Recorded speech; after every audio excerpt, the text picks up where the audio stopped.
Hi, folks. Pastor Mike Spalding here with my good friend and big brother. I'm Pastor Casper, and we're here together to encourage you to keep listening to Deception Detection Radio, because we're both on this network with our individual shows. Yes, and yes. we're going to be doing some things together as well. Nudge, nudge, say no more. Hey, folks, tune in Deception Detection Radio. Some of the best programming in Christian talk, news, encouragement, and Bible studies. God bless you. God bless.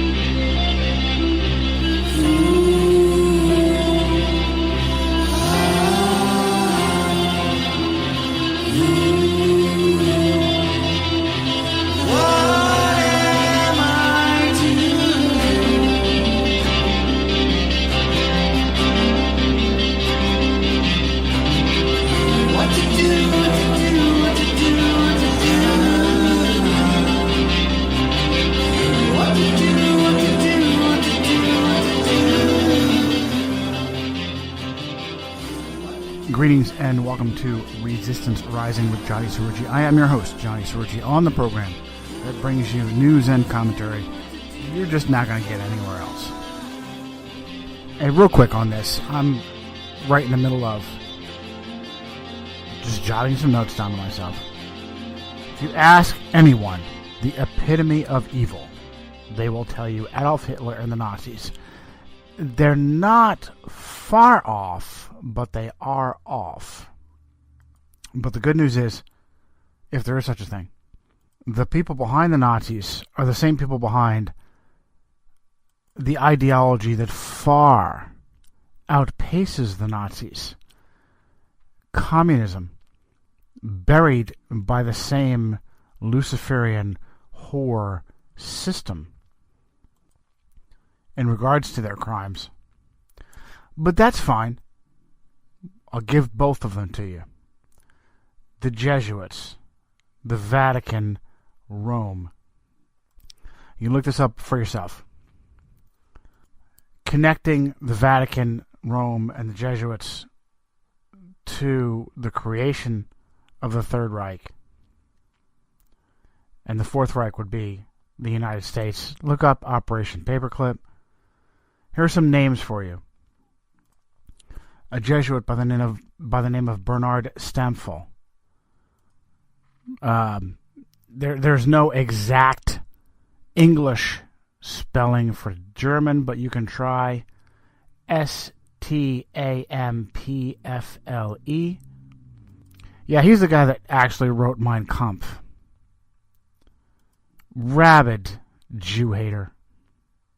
Franz von Papen, the man behind the rise of the Third Reich.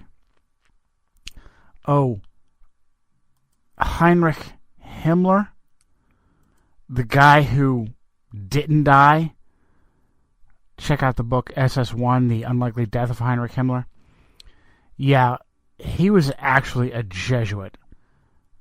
Some people like to deflect the Jesuit involvement and say his uncle was a Jesuit. No. Look up One Evil Heinrich Himmler. Great write-up. I guess I'll put it in my notes for you. Did anybody even bother to go to the notes?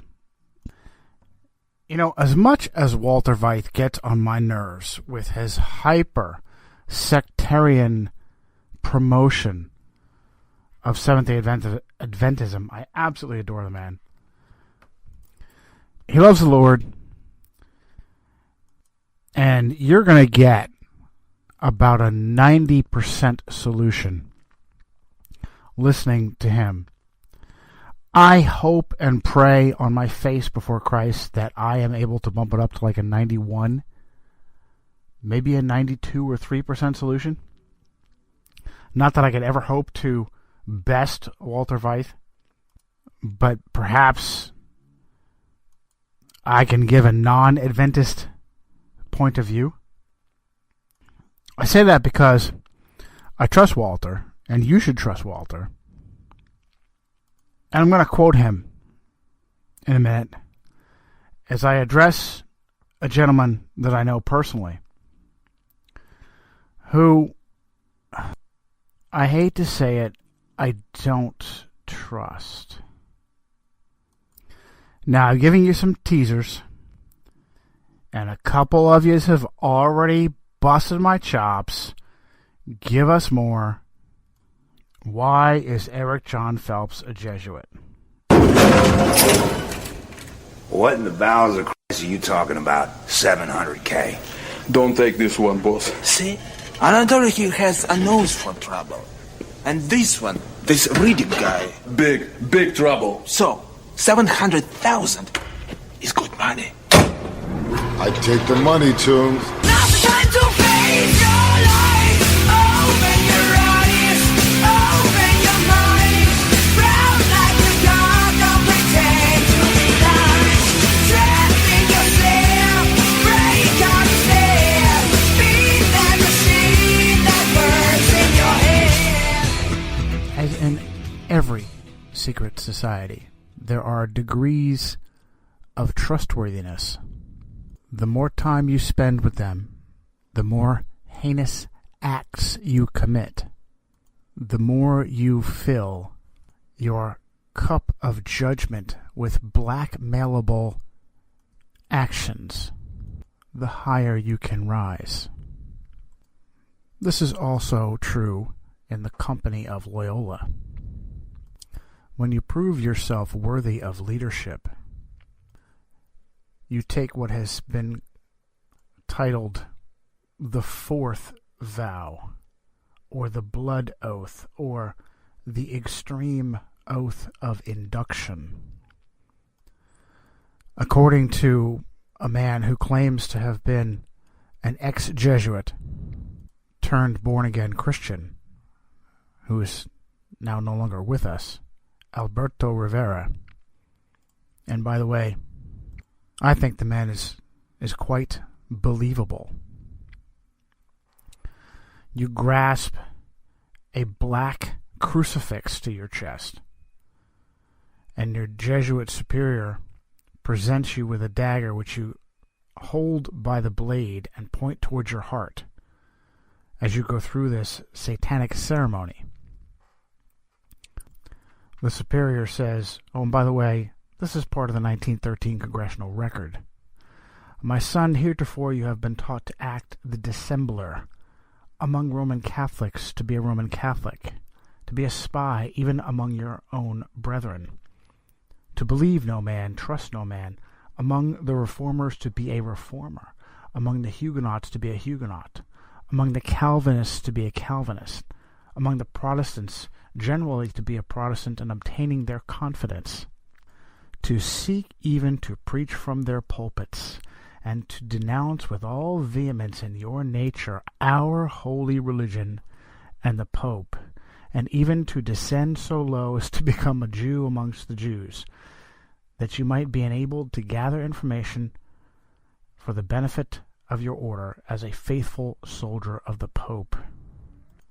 You have been taught to insidiously plant the seeds of jealousy and hatred between communities, provinces, states that were at peace, and incite them to deeds of blood, involving them in war with each other, and to create revolutions and civil wars in countries that were independent and prosperous, cultivating the arts and the sciences and enjoying the blessings of peace.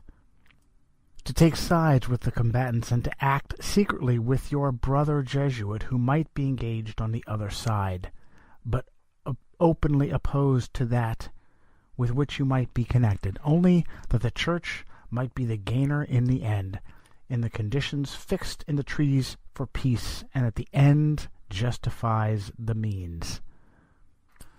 You have been taught your duty as a spy to gather all statistics, facts, and information in your power from every source, to ingratiate yourself into the confidence of the family circle of Protestants and heretics of every class and character, as well as that of the merchant, the banker, the lawyer, among the schools and universities, parliaments and legislatures, judiciaries and councils of state, to be all things to all men for the Pope's sake, whose servants we are unto death. Yeah, sure you are.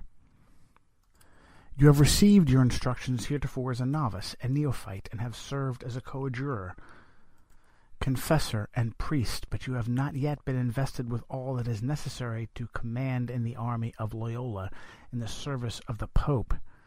You must serve the proper time as the instrument and executioner, as directed by your superiors, for none can command here who has not consecrated his labors with the blood of the heretic. For, quote, without the shedding of blood no man can be saved, you Luciferian scum. And you wonder why, I tell you, the Jesuits and the Whore of Babylon have completely fabricated Islam. Those who love Jesus Christ are saved by his blood. The Luciferians have weaved the lie that you are saved by spilling the blood of your supposed enemies. So then the proselyte assassin then states, I, so-and-so, father, murderer, brother, boy buggerer, now in the presence of Almighty God, the Blessed Virgin Mary, the Blessed Michael the Archangel, the Blessed St. John the Baptist, blah, blah, blah. The apostles Peter and Paul, each one of them stand before you in judgment, by the way. And all the saints and sacred hosts of heaven, to you, my ghostly father, superior general of the Society of Jesus, founded by Ignatius Loyola, pontificate of Paul, yeah, sure. Oh, that's Pope Paul III, continued to present by the womb of the Virgin, matrix of God, blah, blah, blah, that the Pope has the power to depose heretical kings, princes, states, commonwealths, and governments, all being illegal without his sacred confirmation, that they may safely be destroyed. Therefore, to the utmost of my power, I shall and will defend this doctrine of His Holiness's right and custom against all usurpers of the heretical or Protestant authority, whatever, especially Lutheran, Germany, Holland, Denmark, Sweden, Norway, and now pretended authority and churches of England and Scotland, branches of the same now established in Ireland and continent of America, and elsewhere, all adherents in regard that they be usurped and heretical, opposing the Sacred Mother Church of Rome. I do renounce and disown any allegiance as due to any heretical king, prince, or state named Protestants or liberals, obedience to any of the laws, magistrates, or officers. This same level of high treason can be projected really to any devout Catholic in office, particularly those involved in a secret society. Scum, high insurgent traitor scum like Rick Opus Dei Santorum, John Opus Dei Roberts, Jeb Knight of Columbus Bush, on and on. Insurgents for the whore, all. The oath goes on to declare undying hatred for the Protestant nations, loyalty to the Pope. I will have no opinion or will of my own. Pedende ac cadaver. I will go anywhere around the world that I am sent without complaining. From the centers of civilization of Europe to the wild haunts of the barbarous savages of America. And here's the punchline. I furthermore promise and declare that I will, when opportunity presents, make and wage relentless war, secretly or openly, against all heretics, Protestants, and liberals, as I am directed to do, to extirpate and exterminate them from the face of the earth, that I will spare neither age, sex, or condition. I will hang, waste, boil, flay, strangle, and bury alive, those infamous heretics, rip up the stomachs and wombs of their women, crush their infants' heads against the walls in order to annihilate forever their execrable race. When the same cannot be done openly, I will secretly use the poison cup, the strangulating cord, the steel of the poniard, or the leaden bullet, regardless of honor, rank, dignity, or authority of the person or persons. Whatever may be their condition in life, public or private, as I at any time may be directed so to do, by any agent of the Pope or Superior or Brotherhood of the Holy Faith. I read that to you because for me it is the final proof that Eric John Phelps is a Jesuit who has sold his soul to serve Satan. And this realization disturbs me greatly because my family and his have sat down at the dinner table together more than once. His very existence is to sow doubt and lies and disinformation intricately and geniusly interwoven with secret, important, and critical truths. This man has a family. And if I am right, I am convinced that I am right, and I will tell you at length in today's program the many and myriad reasons why I believe I am right. If that is true, he has a family under false pretense. And I can think of few things more despicable. Now, despite the fact that I'm sure that he is disclosing and continues to disclose even the smallest and most personal details of both myself and now my wife to his Jesuit leadership, I will maintain a level of privacy for him as I tell you these things, and just tell you that he has a wife and children who look to him through a veil of lies. And part of his Jesuit theater is to behave in an extremely eccentric fashion that I believe can and has caused duress and needless emotional anxiety to that family. I've seen it in public. It is how far they go to wage this war. Walt Veith has a series that he's now doing that he calls From Crete to Malta. It is perhaps some of his best to date. Excellently well done. He relies very heavily on Frederick Tupper Saucy's Rulers of Evil, and I think, honestly, doesn't give Saucy enough credit in his presentation. I think I'm going to review Rulers of Evil for you in a future program or programs because I'm going through it and taking notes. Eric Phelps calls Walter Veith a heretic, and Frederick Saucy, Tupper Saucy, a Jesuit coadjutor. Saucy says on page 23,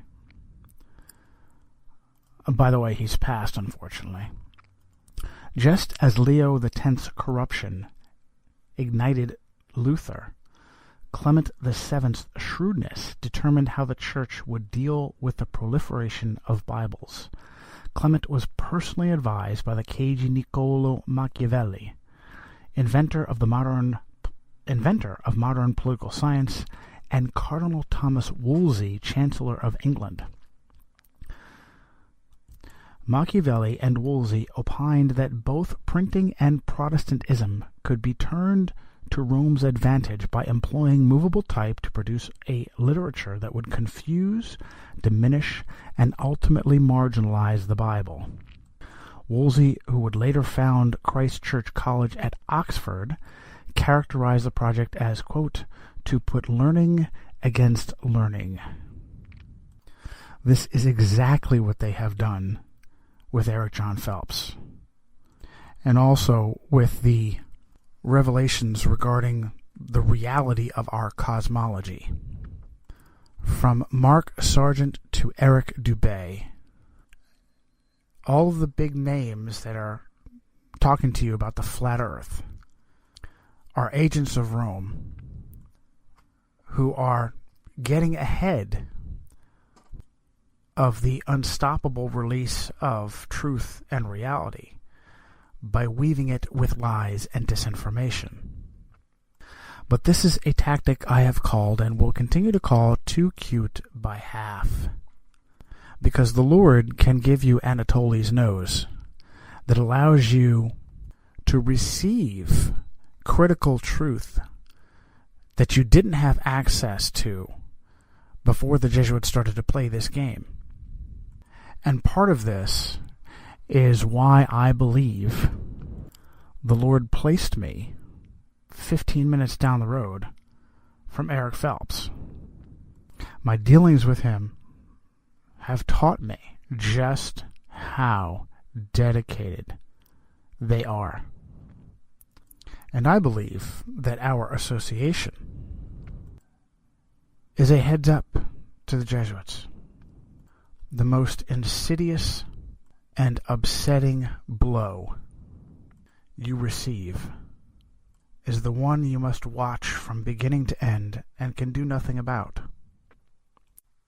I first started to record this, and by the divine hand of Christ, I felt led to reach out to Eric and try to discuss some of this with him personally.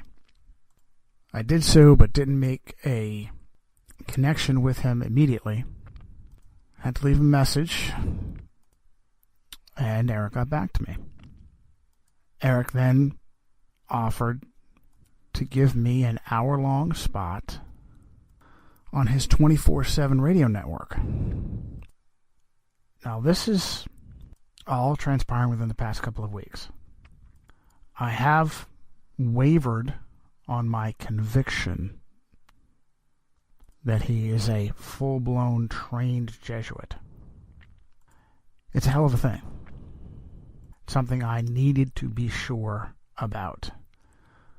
And even then, the Lord has me, still, in a place and position where my reach is extremely limited.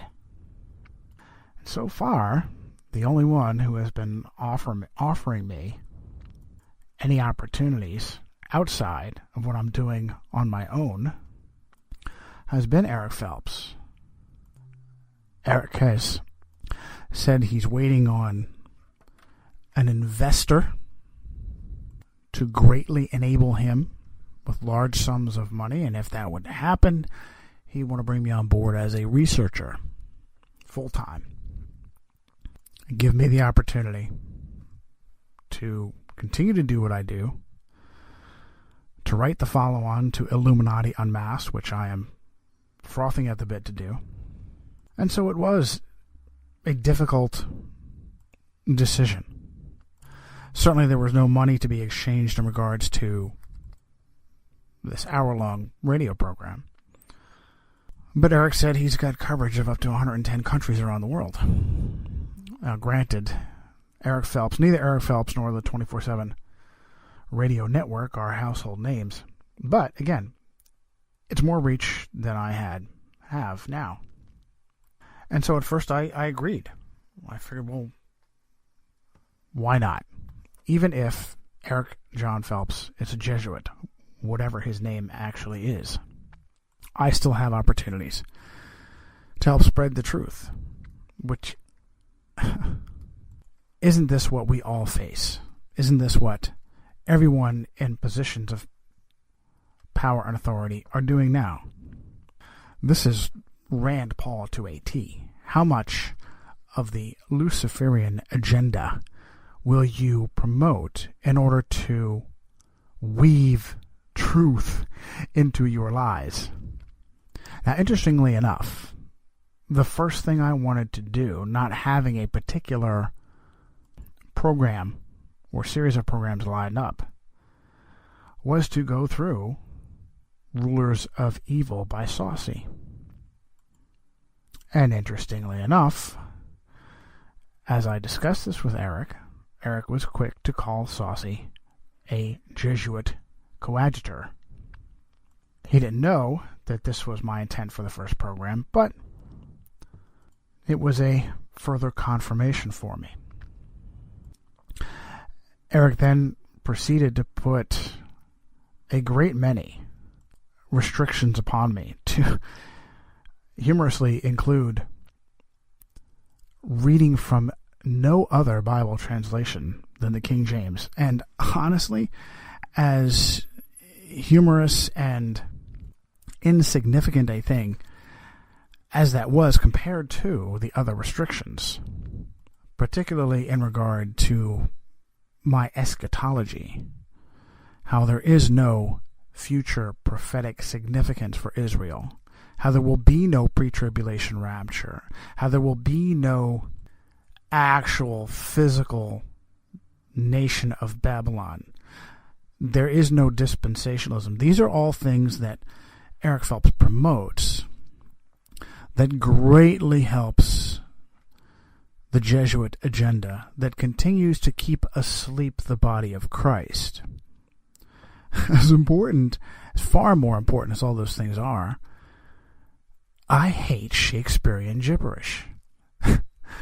And being required to read from only the King James was something that immediately stuck in my craw. Now, as an aside, I told Eric I do consider the King James a superior translation, and that I would modify it as I read it and take off the these, the thous, and the ths off of my verbs, which he said he was cool with.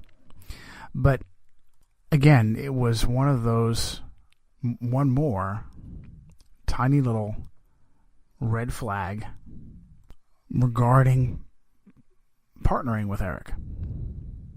Oh, and by the way, as a quick aside, if you've been following me, and I've had several interviews with someone I consider a friend, Mike Adams, and his program, Nothing But the Truth. Mike gave me some odd correspondence a little ways back, how he needed to talk, and now I'm having problems connecting with him on his phone number.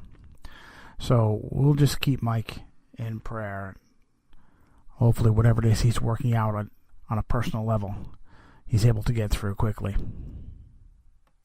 So as Eric and I are working out the details of how my show will and will not be conducted, he apparently had put that information out and got a response from his network, which he presented to me in an email. How in one of my previous programs I had called him a Jesuit coadjutor. And we've kind of come full circle on this. This goes all the way back to how the fact that Eric Phelps is the guy that woke me up to the Jesuit world order. And I think that in and of itself is humorous, as he's a Jesuit, as he's part of this learning against learning tactic that I think has backfired phenomenally and is too cute by half. When I first reached out to Eric, he did not acknowledge my correspondence, and that put me off and upset me. And it leads right into the foundation of his odd eccentricity, designed to attack us, to make me look like an asshole. And that is Eric's outrageous promotion of racial division. And after months of intimate interaction with Eric and his family. I had avoided the topic until he and I sat down together recently to hash all this out, and he absolutely stuck to his guns. And it is the weakest of his positions. All he has is some ludicrous connection to the Lord's separating of nations. But it is right out of the Jesuit playbook and directly taken from the lines of the extreme oath of induction to sow discord and hatred amongst nations and groups and ethnicities. He titles himself a dispensationalist white separatist of the Fifth Monarchy right there on his book, Vatican Assassins. Well, and just like that, I'm knocked out of action. That pause there was where I stopped recording and was just blasted with a cold. Knocked me out for 2 days. I can't remember any of what I started, so listen, I may be doubling up on some of these topics because this is critical, this is crucial.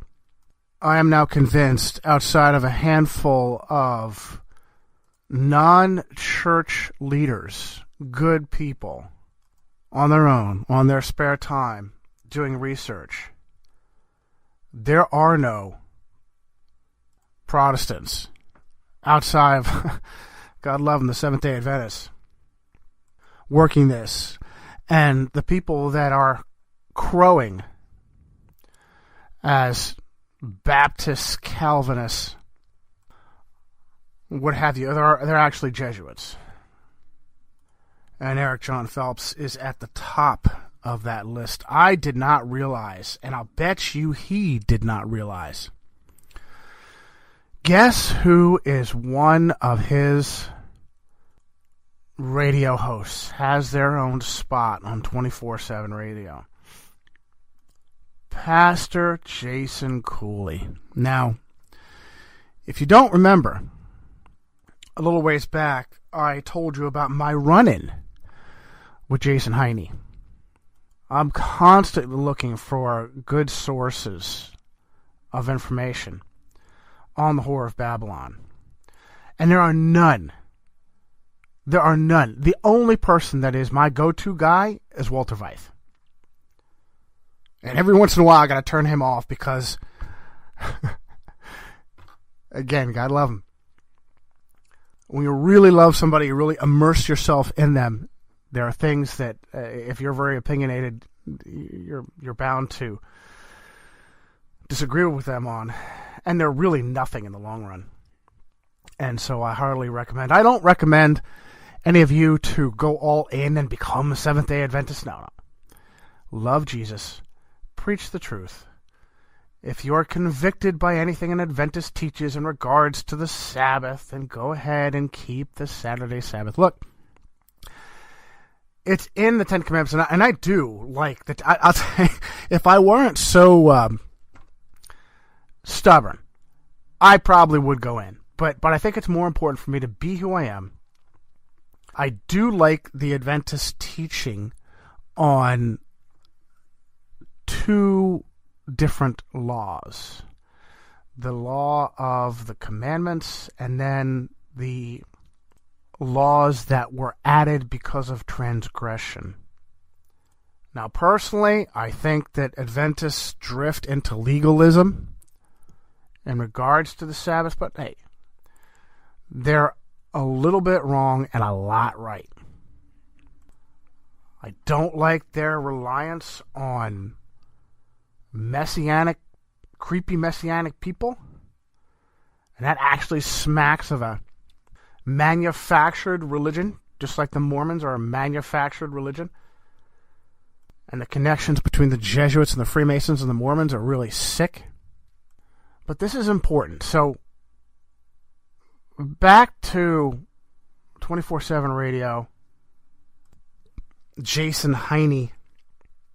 I am convinced that outside of the good Adventists, anybody in any kind of leadership authority or the public spotlight, with the exception of these handful of good researchers, all of my buddies, those in semi-retirement, God love them, John Daniel, Walt Stigl, those trying to pick away in their spare time, Alan Bailey, Mike Adams, good people on their own doing what they can. Outside of those guys, they're all co-opted. They're either Jesuit coadjutors, or idiots. Stephen Anderson and Eric John Phelps are Jesuits. They're absolute Jesuits, scum Jesuits, who have sold their souls to impersonate Protestants, to do as much harm to me and to us and to the body of Christ for Lucifer as possible. And you will all be judged. Listen to me. All of your lies, all of your twisting of logic will avail you nothing as you stand before the King of Kings. Jason Heine, that turd. I had barely gotten into 2 of his broadcasts when he attacked Jack Chick and William Lane Craig. Now, William Lane Craig is not on the team. William Lane Craig, at best, has his head up in the air, completely oblivious to who the fourth and final beast is.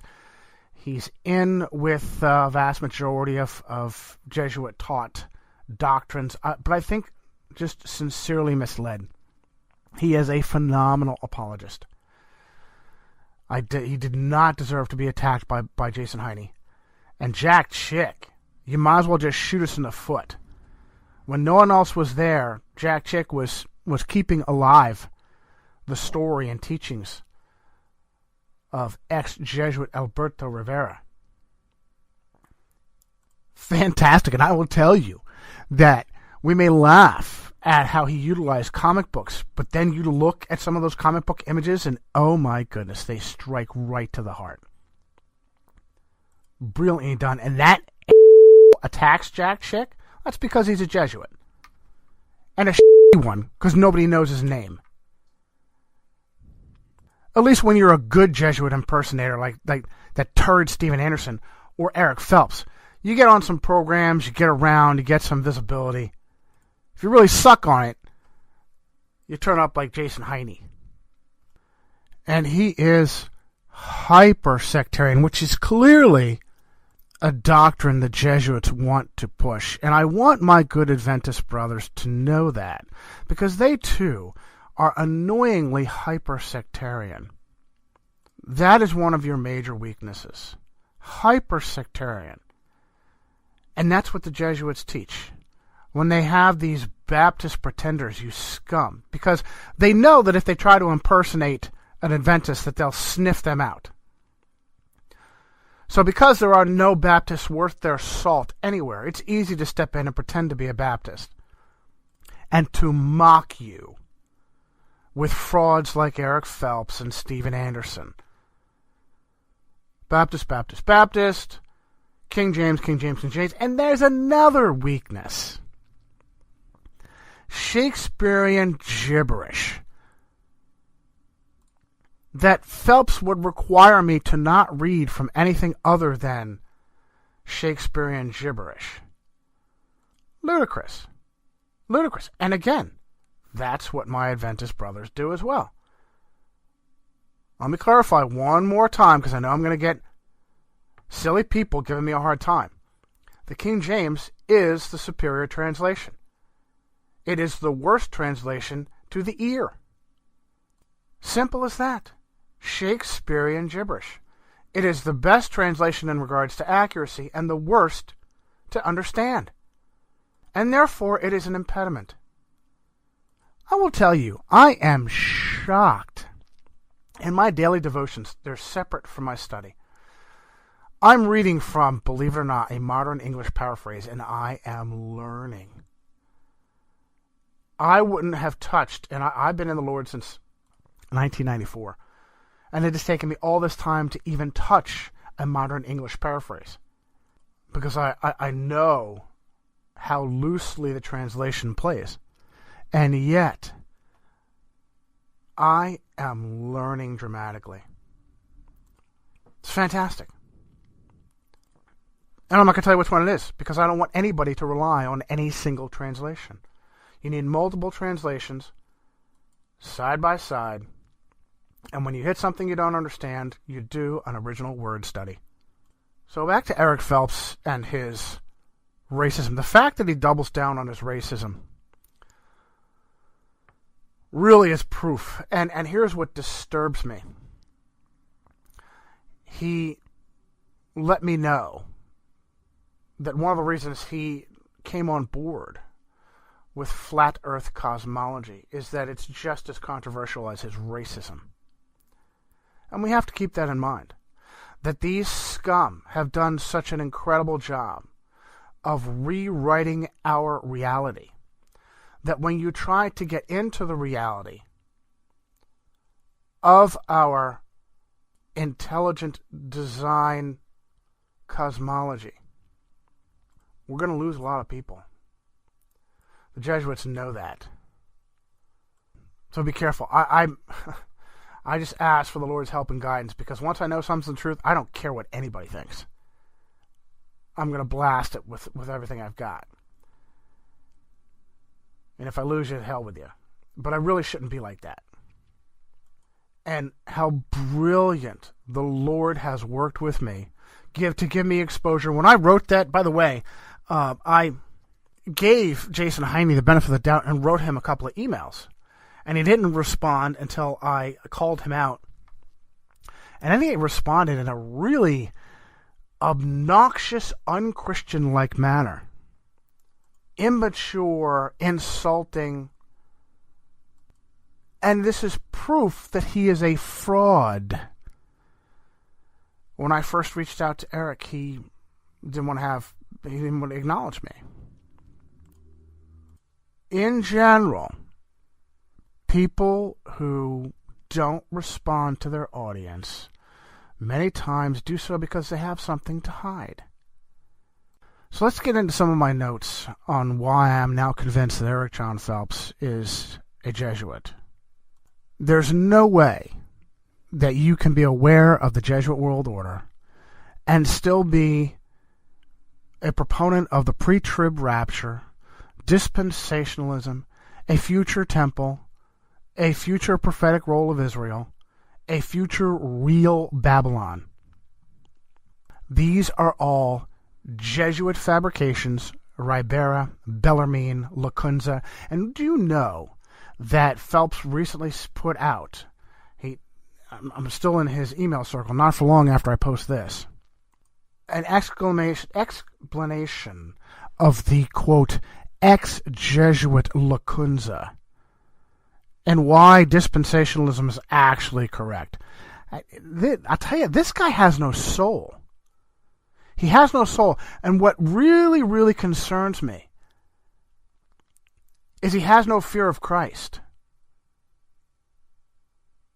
Any of these people, Anderson, Eric Phelps, any of these people, it's bad enough to be a full-blown, Jorge Mario Bergoglio. Everybody knows who he is. He is what he is. At least everybody knows that he's a Jesuit. Most people don't know that he's a human trafficker and a child predator. But once you become aware of this fourth and final beast, oh my goodness, the doors open up to you. He tries to argue that George Washington was not a Freemason. Are you kidding me? George Washington was the Jesuits' bitch. His best friend Leonard Neal was called to his bedside on his deathbed. And the Catholics used this incident to claim that George Washington died a Catholic. I think he spent his whole life as a Catholic agent. At 16, Washington wrote the Rules of Civility and Decent Behavior. Guess what? turns out to have been a Jesuit French etiquette manual written in 1595. And so the Jesuits were here fabricating the myth of Washington while he was a teenager. Washington's not a Freemason. How many portraits have you seen of Washington with his hand in his vest? At least 3 of them I have. Portraits with his hand in his vest and proudly claiming to be a member of the Hidden Hand. A little Freemasonic insider shit. Good soldiers in Washington's army were celebrating the burning of the Pope in effigy on Guy Fawkes Day. Remember the 5th of November. Good old Georgie Washington stopped it. And this was the clincher for me. Freemasonic Catholic Pierre L'Enfant, the engineer who designed Washington demonically controlled, was fired by Washington. Fired directly by George Washington. You know what Eric Phelps says? He was fired because Washington saw that the city was too much like Rome. Oh, that's true.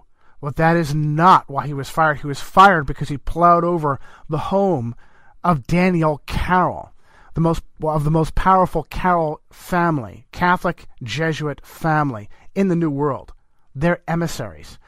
George Washington surrendered his commission to Charles Carroll. John Jesuit Carroll started Georgetown, the school for little boys. And we all know how much Catholic priests and Jesuits love little boys. Direct lie. Phelps, direct lie to me that Washington fired L'Enfant when he realized that our capital city looked just like Little Rome, and it's exactly what it was. It was actually called Rome on the Potomac. Little Rome on the Tiber. The man who owned the property before it was ceded to the United States government was a Jesuit named Andrew White. And in fact, that's who the White House is named after. And we talked about how Phelps's obnoxious, racially inflammatory language is everywhere in what he does, on his radio show and on his website. I'm embarrassed to cite him as a source. And you know what? Now I'm going to bring in Walt Veith. The list of actors employed by these papal criminals, so says Vatican assassins. This man, of course, has a mouth that is very loose, if I may say, so excuse his language, but what he says in a rather harsh way is actually correct. The list of actors employed by these papal criminals is most impressive. Hollywood is merely Jesuit theater, nothing more. Jews involved are papal court Jews worshipping their god Mammon, etc. And it's for the military company of Jesus. Now, if you write something in that fashion and you write it so harshly, maybe people will say, that suits them too, they don't mind. I wouldn't be surprised if some of them are authors of some of these thoughts. Yeah, me too, brother. Me too. Eric Phelps is actually quite confused. Because at one point, he will recommend Freddie Tupper Saucy's Rulers of Evil, and just a phenomenal book. We will go over that book in the near future. And next turn around and say that Freddie Saucy was a Jesuit or a Jesuit coadjutor. Because Freddie Saucy's take on how the Jesuits and the whore went underground during that entire Napoleonic episode of the Jesuit order being suppressed and then the puppet of the Jesuits, Napoleon Bonaparte, being used to imprison Pius No. 6 and Pius No. 7. And both Pius No. 6 and Jesuit Superior General Ricci supposedly dying in prison. And Saucy's brilliant understanding of how Jesuit priest Jean-Joseph Marie Amois translated Sun Tzu's Art of War. Yeah. Translated it. No one's ever heard of this Chinese general before or after.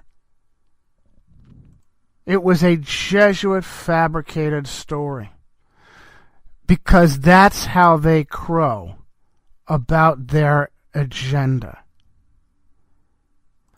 How Sun Tzu went to the king, who is the white pope, Sun Tzu is the black pope, and said, I can build you an unbeatable army.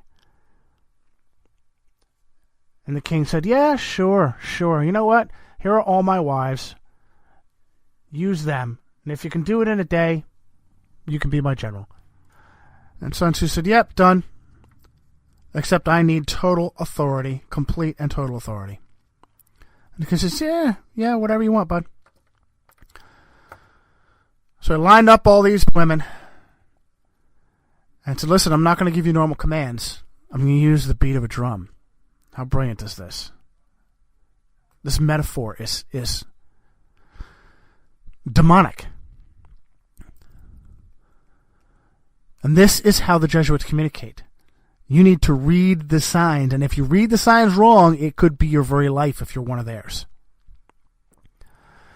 And so the drum beats, and they don't turn the way they're supposed to, and the drum beats once, you turn to the right, drum beats left, twice you turn to the left, 3 times you turn around. And the 2 favorite wives are in front of the armies. And so Sun Tzu, you know what? And no one's listening, you think it's all funny. Insubordination, the death penalty. So he goes to kill the king's 2 favorite wives, and the king says, don't you dare. Sun Tzu kills him. And then everybody falls into place. And he creates the perfect army. And Sun Tzu, the Chinese king banishes Sun Tzu because he's aghast. Who were the 2 favorite wives? They are the Catholic kings and princes that owe their allegiance to Rome, but still do what they want to do. They're not obedient enough for the Jesuits. The Jesuits have no problem killing their own Jack Kennedy and many others. In fact, they relish it. And guess who Jean-Joseph Marie Amois was in the Chinese Empire? He was the king's astronomer. We're talking mid to late 1700s. 1772 is when this book was published. Required reading for anybody in the military. The king's astronomer, to help bolster the Jesuit cosmology. Oh, don't try to look into the stars, Your Majesty. I'll tell you what's out there. So, back to Eric Phelps. Who was Freddie Saucy? Someone you recommend? Or a Jesuit coadjutor? He was brilliant. Brilliant. And I'll tell you, once he found out that Saucy was a Huguenot name, and that his attempt to battle the IRS pinned him by a Jesuit prosecutor, you were done. You were done. You created a weapon. In the same way that you created me in your attempt to put learning against learning. And by the way, this is clearly why Eric Phelps gets on shows like the one time he was on Hagman and Hagman. Or how he could get on 3 times with Jeff Rent. Jeff Rent, are you kidding me? Every other word out of that doofus mophead's mouth is Jew. Jew, Zion. They're all on the same payroll. Greg Anthony Szymanski.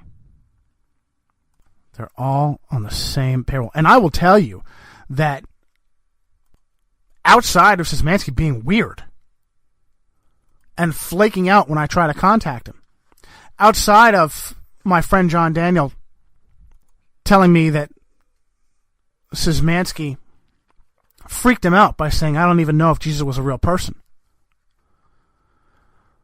Outside of the weirdo name change, I haven't seen a lot from Szymanski that I can peg. Not nearly as much as I'm telling you about Eric Phelps. That is actual disinformation. So clearly Eric Phelps is being purposefully ineffective. And there's a young man that I interviewed. It's going to be show number 44. Show number 45 is amazing. He goes by the name Veritas Aequitas on Reddit. Alex Allsmith. Brilliant young man. And Eric John Phelps created us both. Brilliant young man. I am so excited to continue to work with him. The interview is already done. I'm going to post it as soon as this is posted. So it backfired. Too cute by half. Learning against learning. And one of the things that Alex has said, oh no, Eric can't possibly be a Jesuit. His book looks like it's written by a construction worker, which is part of Phelps's fake story about himself. Very unprofessional, multiple fonts, a lot of bold, a lot of underline, very unprofessional. Relies a lot on Old English font that looks ridiculous. He's trying to be purposefully ineffective. The book is now 1,300 pages. There's no way to get it in hard copy. Of course. So he's got the book out there, but no one can have it. That's exactly what the Jesuits would want you to do. Incredibly ineffective. One of the first things I told Eric when I started to break bread with him is, dude, I need to streamline your book. I need to turn your book into a several volume set for you and get it published and get it into people's hands, like my book. Needless to say, that idea went nowhere. So remember how I read to you, I'm pretty sure it was this episode, it seems so long ago before I got sick, the oath of induction, to become like one of us. When I first discussed with him how I heard Walt Veith mention that you could be saved but not be a Christian, something like that. He didn't say that directly. It was the only time I've ever heard him say something like that. I was concerned and upset because I really do trust Walt Veith. Eric's response was, Walt Veith is a heretic. Whoa. That's not what I said, and I'm not willing to go that far. And so let's get back to this dispensationalism thing again. The important thing to remember is whether or not there's a pause in Daniel chapter 9 between the 69th and 70th week. The 69th and 70th week. And what's important to get right is when to start counting. And if you start counting at the wrong time, then you're not able to put together all the pieces of the puzzle. So the dispensationalists, John Nelson Darby, fed by occultist Margaret MacDonald, into Cyrus I. Schofield. And who did Eric Phelps recommend to me to explain away how dispensationalism, Chuck Missler claiming this great chess clock, and the Lord works with Israel and stop, and then the Lord works with the church, stop, and then the Lord's back with Israel, stop.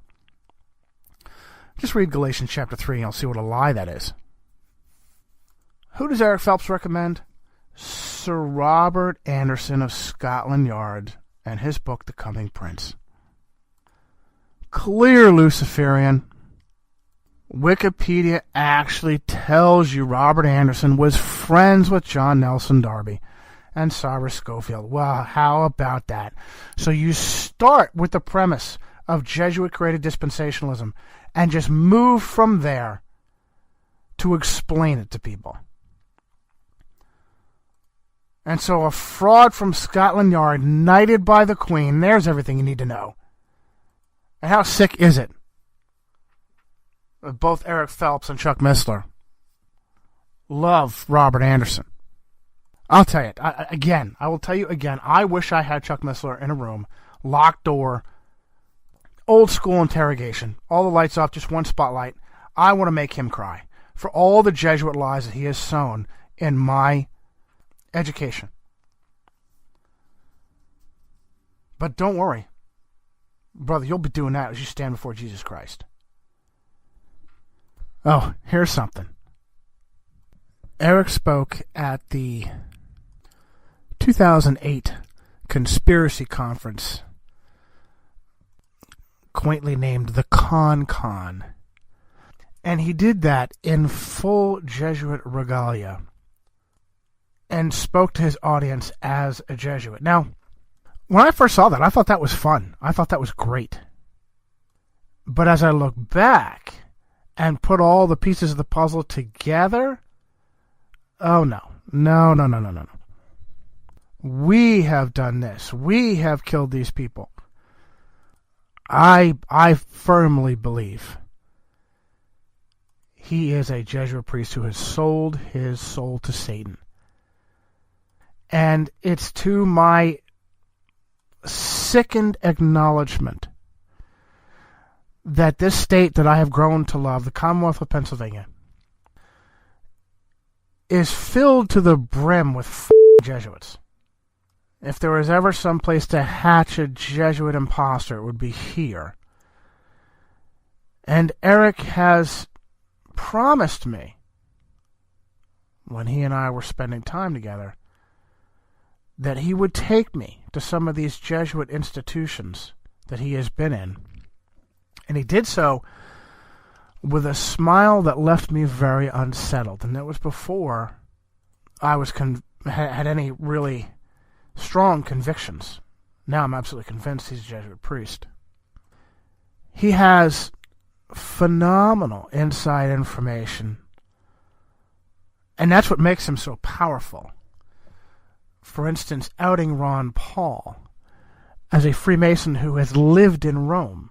Who has that kind of insight? Now, because he's a Jesuit, we have to do our best to figure things out. And he said the exact same thing about Clay Shaw, and guess what? He was absolutely right. Clay Shaw, Army intelligence that spent quite a bit of time in Rome.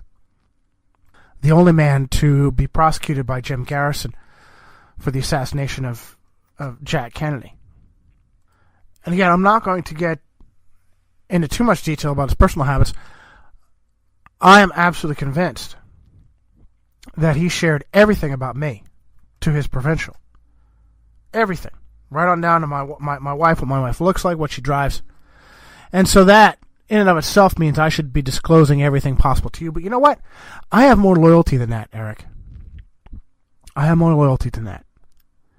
So, you having a family under false pretense, you look them in the eye and you deal with them.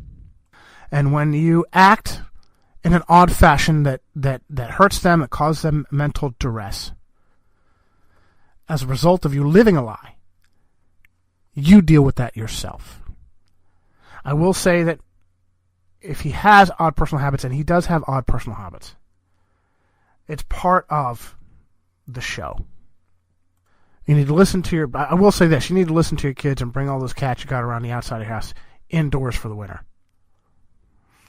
You know, like I said, he is ready to throw out the best Jesuit learning on all of these farcical doctrines.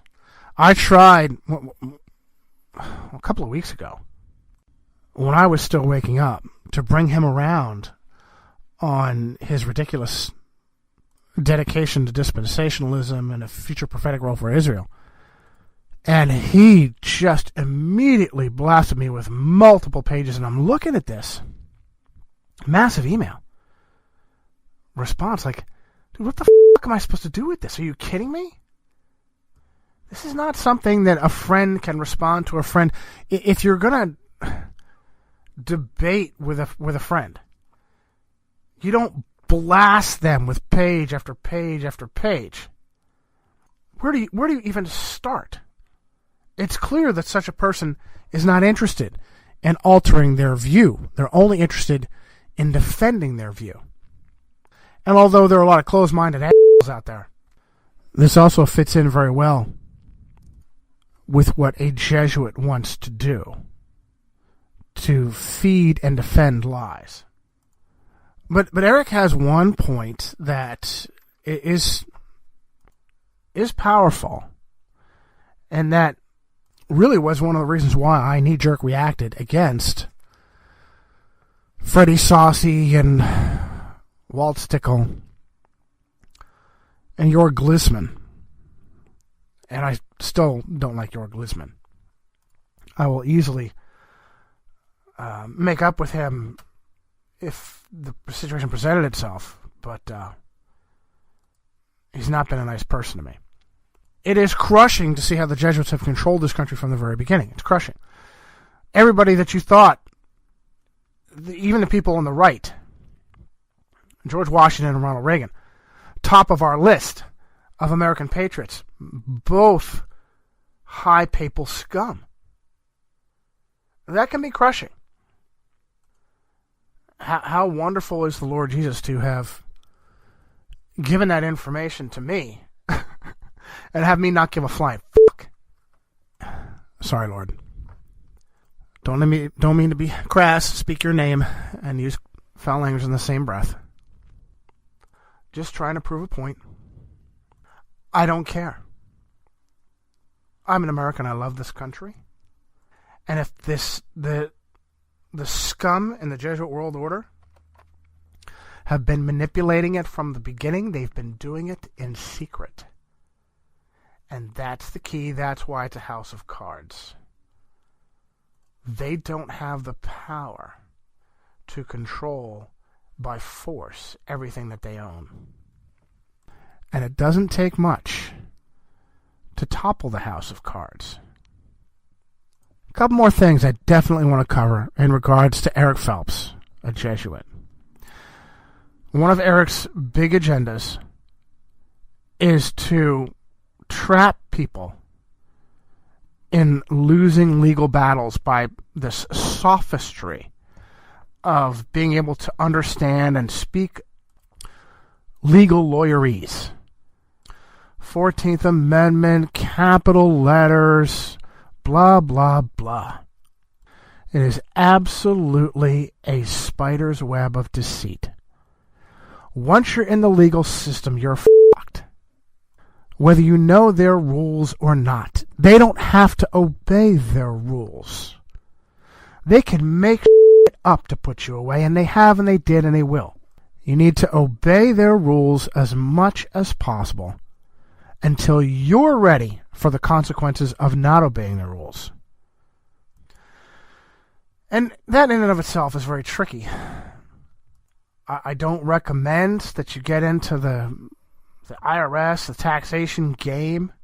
That's a losing battle. I think the Lord has provided us more than enough by playing their game.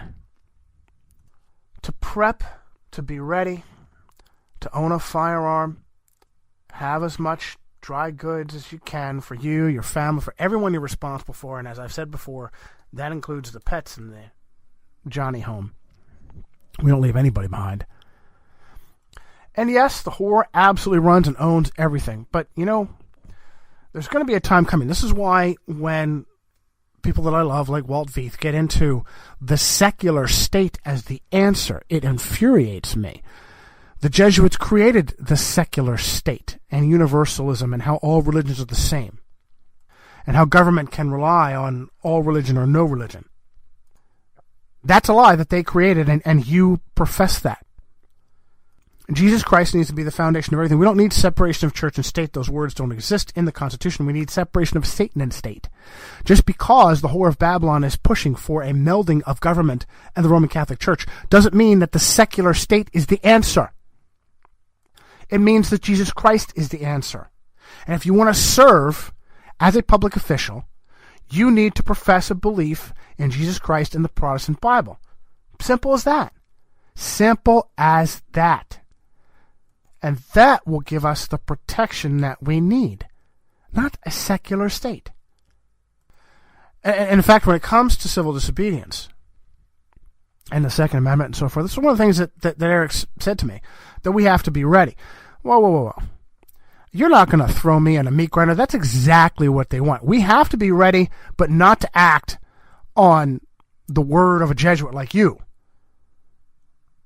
Because that's what they want. In fact, that's what a great many of their ridiculous false flags have been built on, is portraying us as being idiots that go out and take pot shots at cops and soldiers. No, that's not what a patriot is. And that's not what I want you to be. I want you to be the most effective Christian and American you possibly can be. And that's why I do this. My intent is to strike at the heart of the beast. If I find another way where I can be more effective to strike at the heart of the beast, I will do it. But it's not in any kind of ridiculous... Like all of those stupid false flags, it's so clear that they're false flags because they do nothing to harm the machine and do everything to harm us. What we really need is for this information to get on the inside.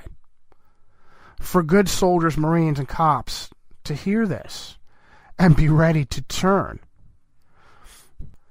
You know, it's fascinating. If you communicate with Eric in any way, every time that he says anything, every time that he talks to somebody, hey, Brother Johnny, it's Brother Eric. Now, today, it's a colloquialism to call somebody brother. And there's nothing wrong with that.